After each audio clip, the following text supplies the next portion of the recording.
warahmatullahi wabarakatuh.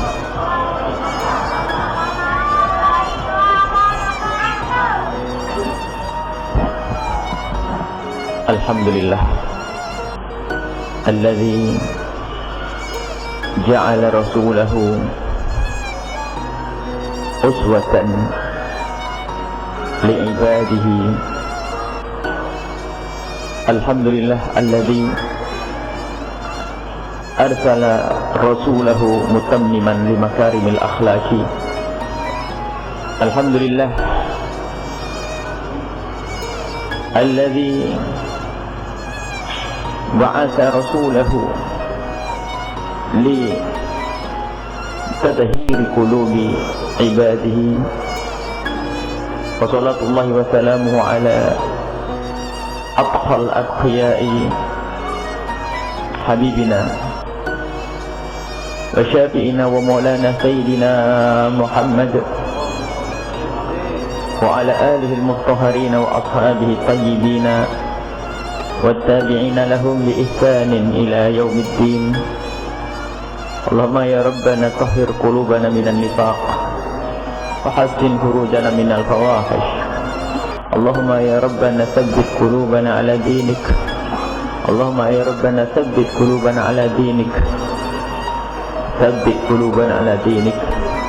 اللهم يا ربنا أزل عن قلوبنا أمراضها من الحسد والحقد والكبر والرياء إنك أنت على كل شيء قدير.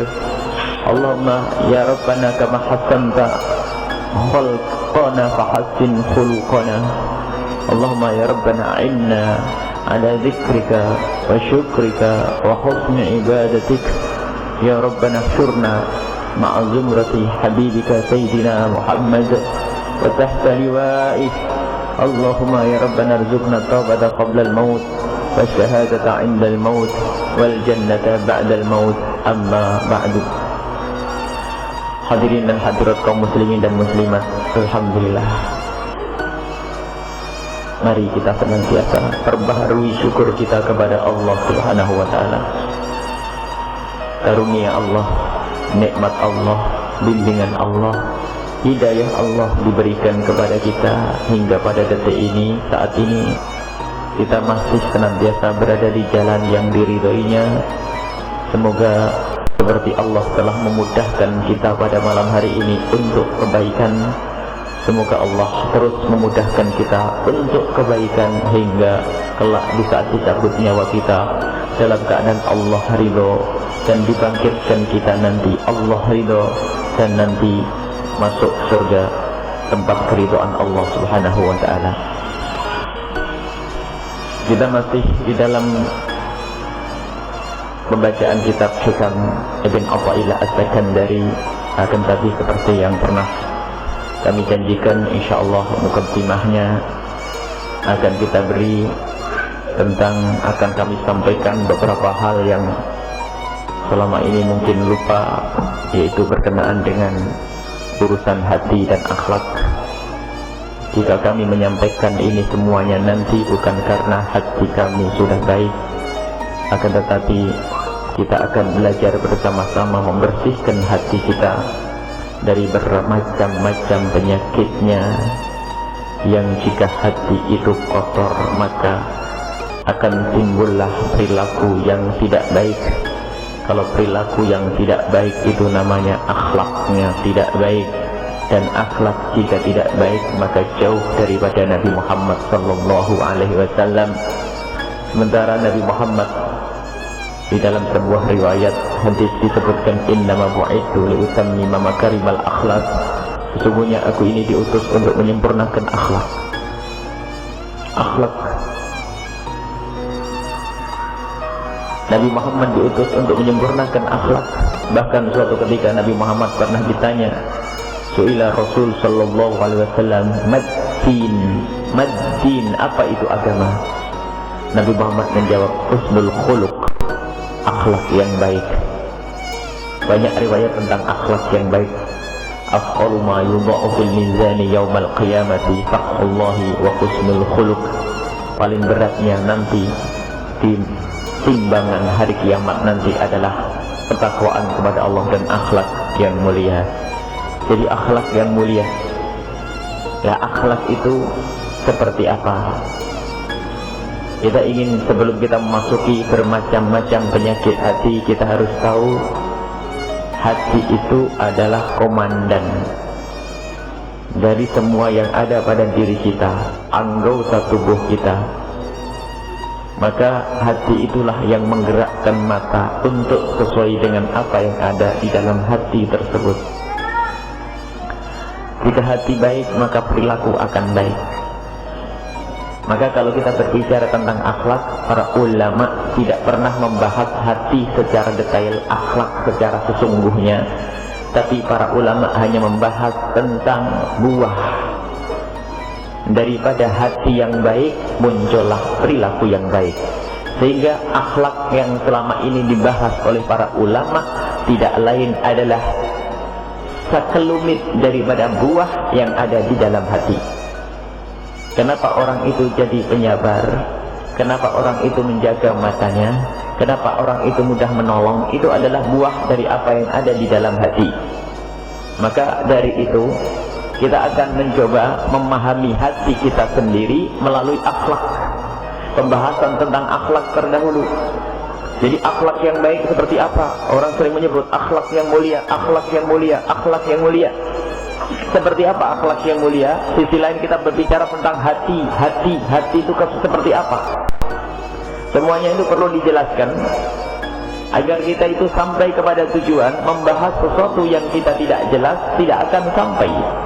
Begitu globalnya kalimat akhlak. Kita harus berakhlak yang mulia. Apa itu akhlak yang mulia? Cukupkah kita dermawan kepada seseorang? Itu adalah akhlak yang mulia? Belum. Jika kita dermawan kepada seseorang dari mengambil dari orang lain, apa artinya kedermawanan kita? Jadi ada nanti akhlak yang mulia itu adalah dari hati, buah. Jadi anggota tubuh itu yang berperilaku baik itu tidak lain adalah penerjemah dari apa yang ada di dalam hati. Maka nanti ujung-ujungnya seperti yang dituliskan oleh Imam Ghazali, pembersihan hati itu yang sangat penting. Tetapi orang tidak tahu hati seperti apa hati. Kita tidak bisa menilai secara pasti, tapi kita bisa membaca perilaku kita ini loh. Kalau Nabi Muhammad pernah ditanya apa itu akhlak yang baik, Su'ila Nabi SAW an husnil khuluqi, apa itu akhlak yang baik? Nabi Muhammad tiba-tiba membaca Al-Quran, khudil afwa wa'mur bil 'urfi wa'arid 'anil jahilin. Kemudian Nabi Muhammad mengucapkan, huwa antasila man qata'aka wa antu'ti man haramaka wa antaqwa amman zalamaka. Ini contoh Nabi Muhammad waktu ditanya tentang akhlak yang baik, beliau ternyata menjelaskan tentang buah daripada apa yang ada di dalam hati. Tidak semua akhlak dibaca oleh Nabi Muhammad. Nabi Muhammad membaca di antara akhlak yang baik itu adalah nih, memerintahkan kepada khudil afwa, memberikan maaf, wa'mur bil 'urf, memerintahkan kebaikan, wa'arid 'anil jahilin, berpaling dari orang-orang yang bodoh. Kemudian Nabi Muhammad menjelaskan huwa, yang namanya akhlak yang baik itu adalah antasila man qata'a, menyambung silaturahmi kepada orang yang jahat kepadamu, yang memutus tali persaudaraan kepadamu. Ini kan ujian berat.